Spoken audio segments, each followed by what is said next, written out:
Joining me now are Lyndsey Wright and Hayley Rambur. They are the Executive Director and President, respectively, of the Women's Mining Coalition. Lyndsey and Hayley, thanks for being with us. Thanks, Mark. We appreciate being here. Okay, let's start with you, Lyndsey. The WMC has been around since 1993. Interesting backstory, which we won't go into, but you're advocating for the mining industry for all these years, and you engage with politicians and regulators and policymakers. So can you give us a snapshot of how the organization does that? Yeah, absolutely. Thanks for having us, Mark.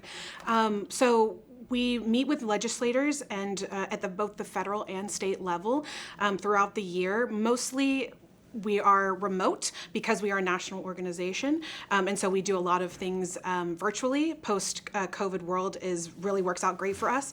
And then annually we do a fly-in to Washington, D.C., where we meet with around 150 legislators and regulators to discuss the current issues affecting the mining industry, challenges, opportunities, and yeah. And Hayley, what are those challenges when you're trying to convince various types of people from different walks of life and agencies and so on about the importance of mining in the U.S., especially as it relates to jobs and to economic growth and other reasons? I think over the last couple of years that convincing has really turned into actually more of a trust and a believing, right? So walking the talk. So there's a perception that the industry is the same as our grandfather's mining companies, right? And that there's been no technological advancements, there's been no environmental regulation or concerns or adjustments to plans and projects, and that's really just not the case. I do, as Lyndsey mentioned, the post-COVID world, something that has been pretty important across the board is there's been a spotlight placed on supply chains, right? And what we have here domestically and what we are reliant on for friendly and unfriendly nations. But there has been that driver that, okay, well, what mining resources do we have here? Well, if we have them, why aren't we implementing, and deploying projects to be, domestically self-sufficient when it comes to the mining industry? And I will say that there was a long time where it was convincing, right? So it wasn't even just from policymakers, but stakeholders, right? The communities at the state level, at the local levels. And I do think that there has been some phenomenal advancements in the trust and the belief of being a transparent organization like the Women's Mining Coalition, where we can go and say, nope, that's really not how a mine site operates. Why don't you come and see it, right? Let's take some boots on the ground approaches here. And I do think it's been a phenomenal opportunity, especially under this administration. I would say that it's obviously friendly, right? But there is a broad bipartisan support for having a sustaining domestic supply chain and minerals. Right. We talked to a lot of people in our work who do find it's a constant education. As you said, it's not your granddad's business anymore. It's not an old, dirty business necessarily anymore. There have been a lot of advancements, so that's really interesting. So, Lyndsey, we were talking off air. The WMC has this annual trip to Washington. You meet with politicians. You just had that a few weeks ago. So, how did it go, and what was different this time around, and what were some of the successes as you saw them? Yeah, no, we had a great week in Washington. Some of the topics that we discussed while we were there. One of the hot topics right now is NIOSH and the closing down of the mining program under NIOSH, which sits under HHS. And so there is bipartisan support from Senator Murray from Washington and Senator Capito from West Virginia, who are really pushing to make sure that Secretary Kennedy understands the need for the mining program. Our partner associations as well are really pushing on that. It has caused defunding of universities and their programs with research and development, which is super important. Also the safety programs, and so that's a big topic that we discussed. And when we go into the fly-in, we usually have to be paying attention to what is happening in Washington. As you can imagine, things move so quickly while in politics, and so the NIOSH, I think, subject happened maybe 2 or 3 weeks prior to us even going, and so it was something that we sort of stopped and talked to all the associations and said, what can we do while we're in DC to really push on this?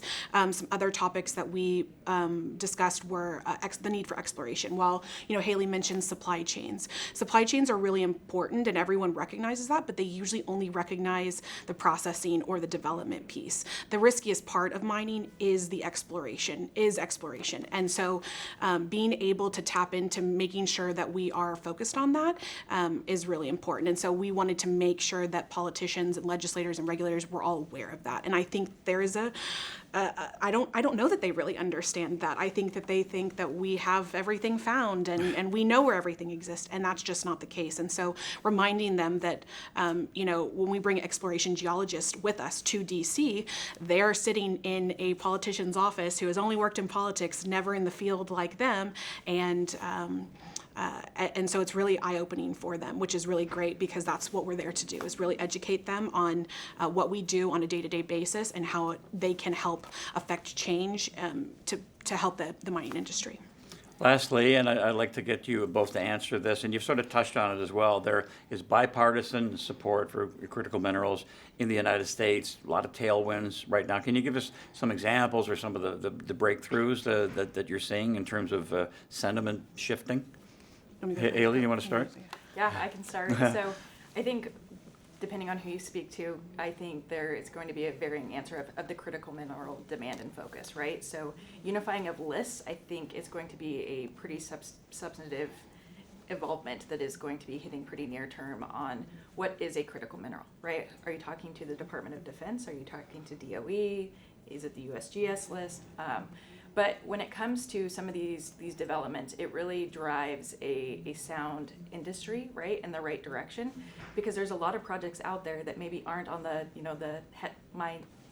mining headlines of being a critical mineral project, right? But they are a precious metal project, and they have critical minerals or materials, right, within their wheelhouse, and so that is something we've seen a big focus on, especially kind of the boots on the ground level and while we were in DC. Yeah. Interesting. And to add to that, one of the major things that has happened since the administration was the executive order creating the National Energy Dominance Council. So in the past year and a half, almost 2 years, trade associations have recognized that the shutting down of the U.S. Bureau of Mines in the mid-90s has affected our industry, and it's tied to the decline of our business here domestically, and so the industry got together and put together the National Materials and Minerals Council as a recommendation, and it's something that we have been discussing. We were discussing it last year in DC, and now this administration has almost kind of created that under the National Energy Dominance Council, which does include, while it's energy, it does include critical minerals, and so that has been really exciting to see that, because we were able to meet with them while we were in DC 2 weeks ago, and what do they call them, the mineral czar, but they are there to get stuff done, and they are moving very fast and really supporting this industry and whatever they can do to help domestic mining. And so that has been where the sentiment is, where the mining is the cool kid. We've never had a great time in Washington, because we're always trying to fight something sometimes. But this time it felt different, and we had a really great time in DC, and we're looking forward to go back next year and throughout the year talking to legislators and regulators and doing more good work. So. Really interesting. Thanks for stopping by today. Absolutely. Thanks, Mark. We appreciate it. Okay, Lyndsey Wright and Hayley Rambur from the Women's Mining Coalition.